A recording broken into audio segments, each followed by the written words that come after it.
This presentation highlights the basics of the Domain Name System, or DNS. After the introduction, we will cover the key components of the Domain Name System and how the name resolution process works. The Domain Name System is a distributed database system that can serve as the foundation for name resolution in a TCP/IP network. DNS is used by most Internet working software, such as web browsers and electronic mail programs, to locate servers and to resolve or map a user-friendly name of a computer to its IP address. Although DNS is most commonly associated with the Internet, private networks also use DNS because of the following benefits. Convenience. User-friendly names are easier for people to remember than numerical IP addresses. Consistency. IP addresses may change, but the server names can remain constant. Simplicity. Users need to learn only one naming convention to find resources on either the Internet or on an intranet. Now, let's look at key components of the Domain Name System. To understand how DNS maps names to IP addresses, you will need to understand the following three components: domain namespace, zones, and name servers. The domain namespace provides the structure of a DNS distributed database. Each domain has a unique name. The domain namespace has a hierarchical structure. The root domain is at the top, and it is represented by a period. Below the root domain, the top-level or first-level domains can be an organizational type, such as COM or EDU, or a geographic location, such as AU for Australia.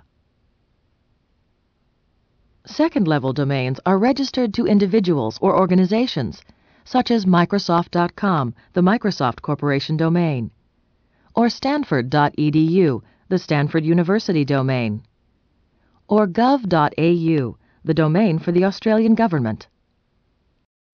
Second-level domains can have many subdomains. And any domain can have hosts. A host is a specific computer within a domain, such as Computer 1 or Web Server 1 in the training subdomain of the Microsoft.com domain.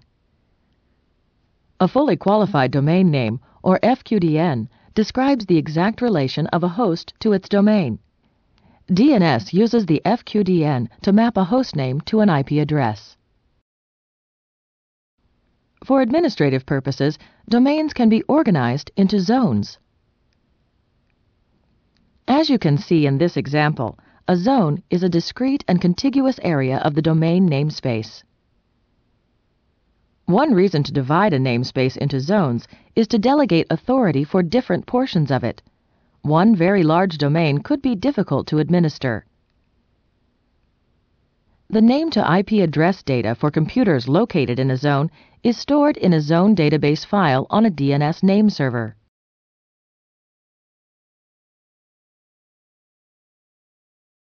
One name server holds the primary zone database file for a zone.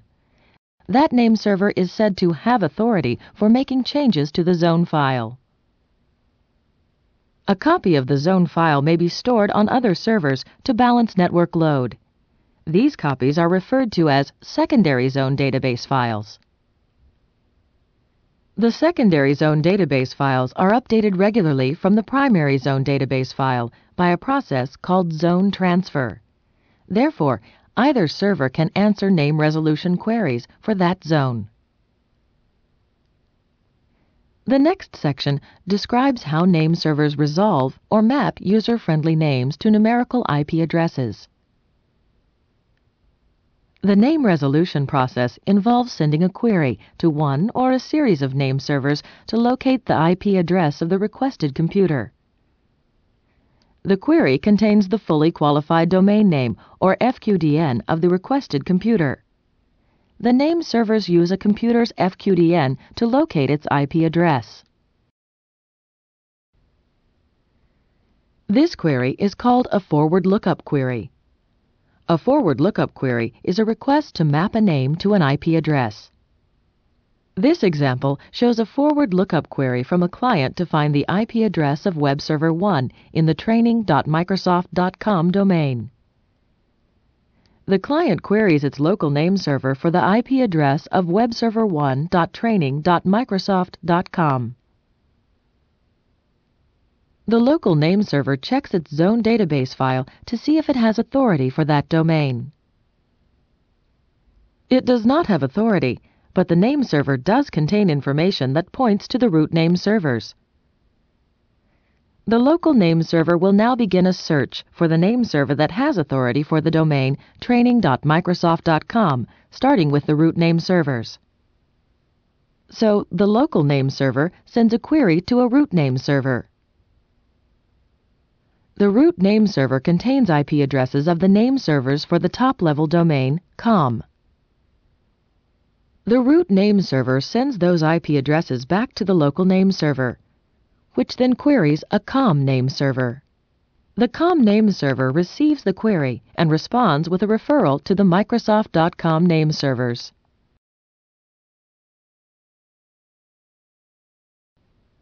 The local name server sends its request.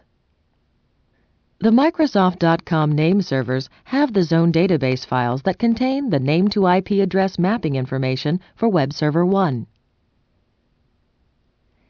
The Microsoft.com name server passes the requested IP address to the local name server. The local name server passes the IP address for webserver1.training.microsoft.com to the client. Then the client establishes a TCP/IP connection with Web Server 1, and data can be transmitted. As you have seen, a local name server may send out numerous queries to finally resolve a fully qualified domain name to an IP address. DNS, or the Domain Name System, is an integral part of client-server communications in TCP/IP networks. The domain namespace may be divided into zones for administrative purposes. Name servers for each zone store either the primary zone database file or the secondary zone database files that contain the name-to-IP address data for that zone. Zone files are kept up to date by the zone transfer process. Name resolution is the process of resolving a fully qualified domain name to an IP address.